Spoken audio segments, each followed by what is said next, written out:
बिस्मिल्लाहिर्रहमानिर्रहीम। अस्सलाम वालेकुम। आज मैं आपको कोरमा बनाना सिखाऊंगी।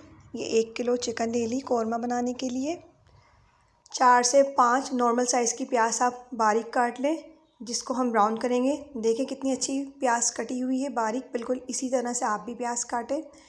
3 अदद आप नॉर्मल प्याज ले लें, 1 लहसुन की गड्डी ले लें और 2 इंच अदरक का टुकड़ा ले लें। इसको आप बारीक पीस लें। इसके अंदर आप साबुत गरम मसाला डाल दें और थोड़ा सा सफ़ेद ज़ीरा डाल दें, तो अच्छा सा कलर आ जाएगा। इन सब चीज़ों को एक साथ आप चॉपर के जग में डालें और पीस लें बिल्कुल बारीक।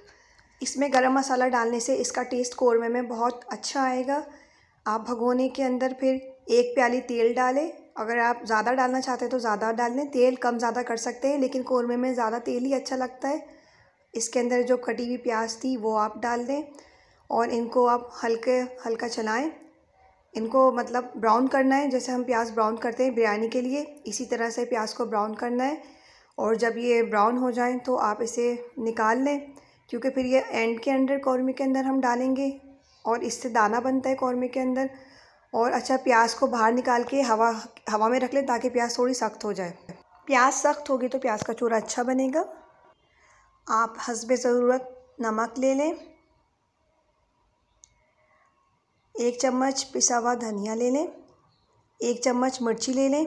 मिर्ची को आप अपने टेस्ट के मुताबिक कम और ज़्यादा कर सकते हैं। हम लोग कम ही खाते हैं इसलिए मैं कम ही रखती हूँ मिर्चें। आधा चम्मच हल्दी ले लें और ये कोरमे का स्पेशल मसाला जो मैं आपको बताती हूँ कैसे बनाएं। 1 चम्मच आप इस मसाले को बनाने के लिए सफ़ेद ज़ीरा ले लें, आधा चम्मच काला ज़ीरा ले लें, 3 कोरमे के फूल ले लें, 1 जायफल ले लें, थोड़ी सी जावित्री ले लें, साबुत गोल मिर्ची ले लें 4-5 और थोड़ा सा मिला जुला गरम मसाला ले लें, 4 छोटी इलायची ले लें और ये सारा मसाला आप पीस लें बिल्कुल बारीक। इसका टेस्ट कोरमे में बहुत अच्छा आता है और इससे कोरमे में बहुत जायका आता है। वैसे आप बाज़ार का मसाला भी इस्तेमाल कर सकते हैं।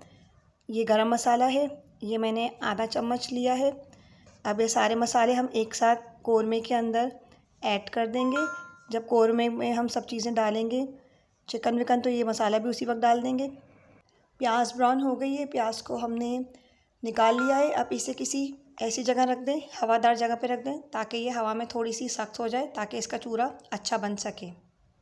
अब तेल के अंदर थोड़ी प्याज बच गई थी ब्राउन, ज़्यादा नहीं, थोड़ी सी बच गई थी, उसी के अंदर आप चिकन डाल दें और सारे मसाले ऐड कर दें। जो आपने मसाला पीसा था वो भी आप डाल दें और जो आपके सूखे मसाले थे वो सब भी आप इसके अंदर डाल दें। अच्छा, मैं दही आपको बताना भूल गई थी, दही भी कोरमे के अंदर डलता है। आप इसके अंदर 1 प्याली दही भी ऐड करें, लेकिन दही को आप पहले चख लें। अगर आपका दही खट्टा है तो फिर आप दही कम ऐड करें, और अगर दही मीठा है तो फिर आप इसके अंदर 1 प्याली दही ऐड करें, क्योंकि दही के टेस्ट से कोरमे के ऊपर बहुत ज़्यादा फ़र्क पड़ता है। अगर दही खट्टा होगा तो कोरमा अच्छा नहीं बनेगा, इसलिए खट्टा दही आप कम ऐड करें। दही हल्का फुल्का खट्टा होना चाहिए, बहुत ज़्यादा खट्टा नहीं होना चाहिए और ना बहुत ज़्यादा मीठा होना चाहिए। दही का जायका नॉर्मल होना चाहिए, इसी से कोरमे में अच्छा टेस्ट आता है, वरना कोरमा अच्छा नहीं बनेगा। अब ये सब चीज़ें इसके अंदर डाल दी हैं। अब आप इसको पानी इसमें बिल्कुल भी मत डालिएगा, क्योंकि दही में भी पानी होता है और जो प्याज और अदरक वगैरह पीसी थी उसमें भी पानी होता है। थोड़ा चिकन भी पानी छोड़ती है और वैसे भी चिकन जल्दी गल जाती है, तो इतना पानी चिकन को गलाने के लिए काफ़ी है। अब आप इसमें चम्मच चला के इसका ढक्कन ढक दें। जब इसका पानी खुश्क हो जाएगा तो तेल ऊपर आ जाएगा। देखिए कितनी प्यारी शक्ल है इसकी, माशाल्लाह से तेल ऊपर आना शुरू हो चुका है क्योंकि पानी खुश्क हो रहा है। अब ये जो प्याज थी इसको मैंने हाथ से चूरा कर लिया है। अब जब कोरमा भुनाव पर आएगा तो उस वक्त ये प्याज ऐड कीजिएगा। जैसे कोरमा भुनाव पर आ चुका है तो मैं प्याज ऐड कर रही हूँ, इससे इसमें जायका भी अच्छा आएगा और दाना भी अच्छा बनेगा, क्योंकि कोरमा दानादार ही अच्छा लगता है। कोरमे में दाना आए तो वो कोरमा ज़्यादा अच्छा बनता है। तो प्याज को अगर हम चूरा करके डालेंगे तो इससे दाना बनेगा। ये देखिए माशाल्लाह से कितनी प्यारी शक्ल आई है कोरमे की।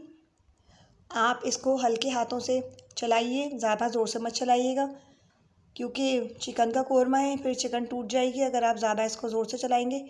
अब कोरमा भुनाव पर आ गया है, बल्कि भुन चुका है। तो अब आप इसके अंदर अपने मतलब हल्का सा पानी ऐड कर दें ताकि इसमें अच्छी सी ग्रेवी बन जाए। मैं 1 कप पानी इसके अंदर ऐड करूँगी, जिससे इसमें अच्छी सी ग्रेवी बन जाएगी। उसके बाद इसको 5 मिनट के लिए हम दम पर रखेंगे, फिर मैं आपको दिखाती हूँ इसकी शक्ल। जी माशाल्लाह कोरमा अच्छा सा दम हो चुका है और सारा तेल ऊपर आ गया। ये देखिए माशाल्लाह कितना अच्छा लग रहा है कोरमा। अब आपको डिश आउट करके दिखाते हैं। ये मैंने इसको डिश आउट कर दिया है। ये देखिए कितना प्यारा लग रहा है। और आप इसको गरम गरम नान के साथ पेश करें या चावल के साथ खाएं, दोनों के साथ मज़ा देता है। आप मुझे इजाज़त दीजिए। अल्लाह हाफ़िज़।